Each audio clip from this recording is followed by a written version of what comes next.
ano-ano. Ayaw namin ng leader na ganyan. Wala akong binabanggit na gano'n. Sinabi ko, ayaw ko lang ng leader na ganyan. That's why I want to correct the misconception. When I said I do not like the dictatorial types, I wasn't referring to the current leadership of the Senate. I was just saying I don't like dictatorship-style leadership for the Senate, wherein isa lang tao ang magdidesisyon at bahala na kayo sa buhay ninyo. Kung gusto nyo, debatihan nyo ako sa denaryo. Remember, as I mentioned, the Supreme Court, kanina, sabi ko, lahat ng abogado gusto maging member ng Supreme Court. Okay, lahat ng member ng Supreme Court, ang leader niyan, you call primus inter pares. Correct, attorney? Primus inter pares only means that you are first among equals. Ibig sabihin, you are equal. The same as everybody. You're only tasked to be the presiding officer of the Senate. You should not have control of whatever fund.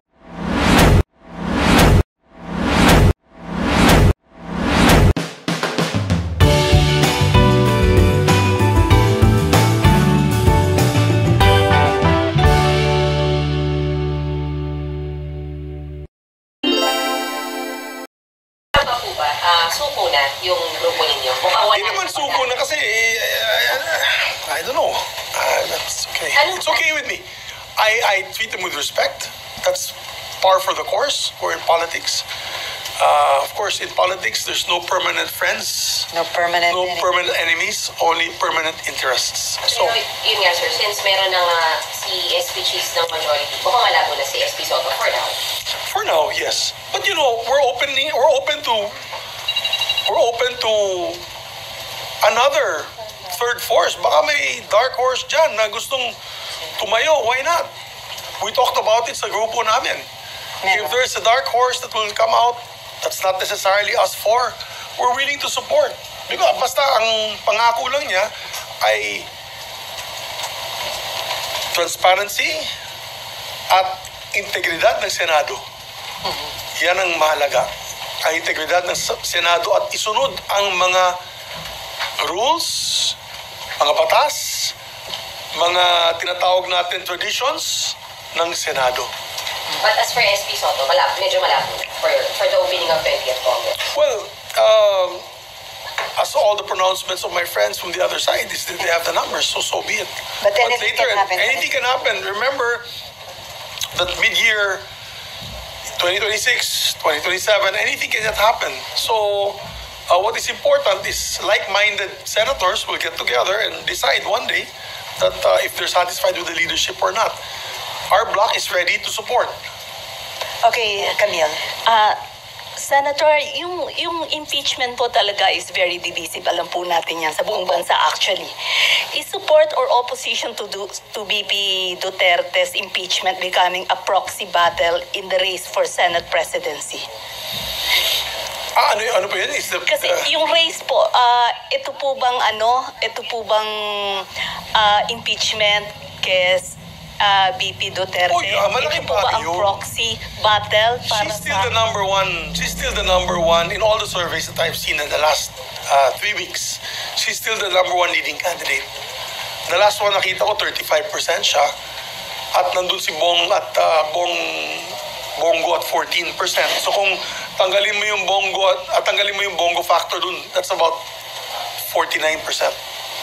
So siyempre hindi naman yung boboto kay Bongo, boboto kay Sara din yun. So kung tanggalin mo yung numero ni Bongo, siya pa rin ang majority candidate o magiging number one candidate. So yeah, some people, that's what they look at. They're looking at it as a race to remove her from office. And once impeached, she will be banned from running for public office. So, of course, that's one way of looking at it. But then again, let's see. Mahirap magsalita. I'm a senator judge now. So, as a senator judge, I don't want to put out any cards at the moment, and we'll see what happens when we go along. Yung labanan po ba na to, Senator, is about yung mga gustong magtuloy ng impeachment at saka yung gusto na, yung ayaw magtuloy? Will it be Feeling a ko, big issue? feeling ko, pag umpisa natin itong July 28, the preceding day, or the next day rather, July 29, there probably will be debates on the impeachment process. I think fundamental question is, itutuloy ba? Bakit tatanong ng presiding officer or tatanong ng Senate President yan? I leave it to the body, itutuloy ba? So yan ang botohan, kung itutuloy ba o hindi.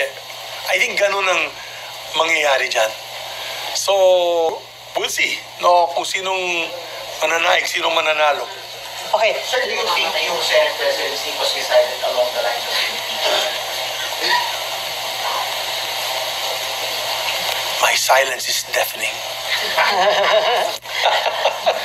I don't confirm nor deny. Last- Pero syempre, ano yun, par for the course yun.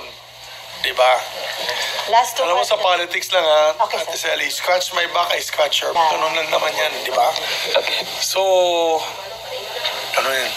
Teka, last two questions from Danielle and then from Rappler and then, kay Raymond pa. Okay. Okay. Senator, so far, base dun sa nakukuha namin, the Senate leadership is a done deal as of now, right? But the opening of the 20th Anything Congress... can still happen, guys ha? Yeah. Anything can still happen. Still 3 I mean, weeks there's away. 2 weeks to go.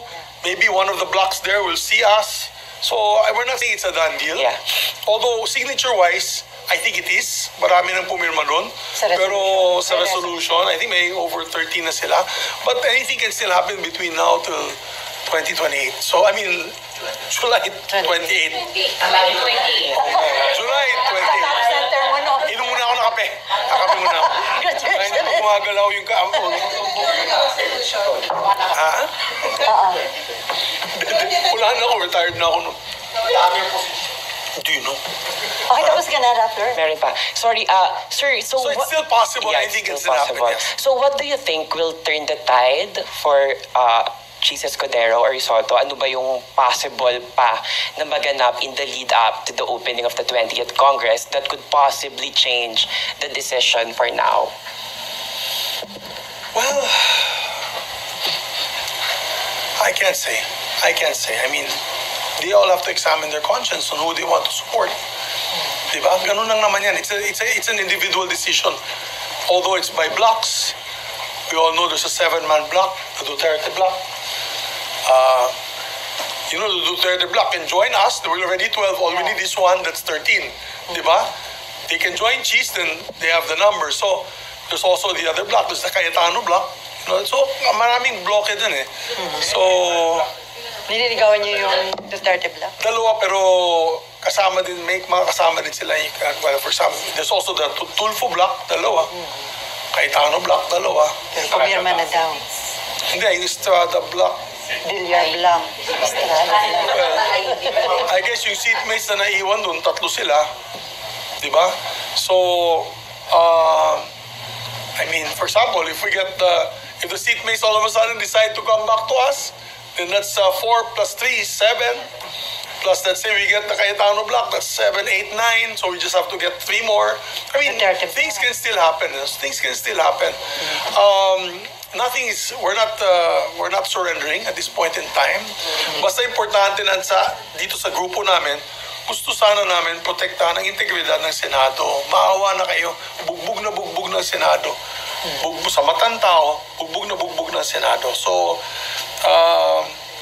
Never say die kayo. never say die. Iron Eagle. Okay. Danielle, then Raymond, and then Myla. Kanta yan eh. Sir, good afternoon. Sir, paano kung kayo yung lumaban doon sa Senate presidency? May chance ba na makuha nyo yung Duterte block? And since sa Mindanao naman po kayo. I don't want to talk about numbers at this point in time, partner. Mahirap ng pag-usapan yan kasi magsalita ako, mahirap na. Sir, yung sa impeachment lang, sinabi nyo rin kanina na parang tutol kayo na tumawid. Dapat end na sa 19 Congress. So, ibig sabihin, pag nag-start yung 20th Congress at talakayin yung impeachment, hindi nyo na mabaharangin. Hindi na. Well, pag din-desisyon yung grupo na ituloy ang diskusyon, we have to continue with the process. We have to continue with the process.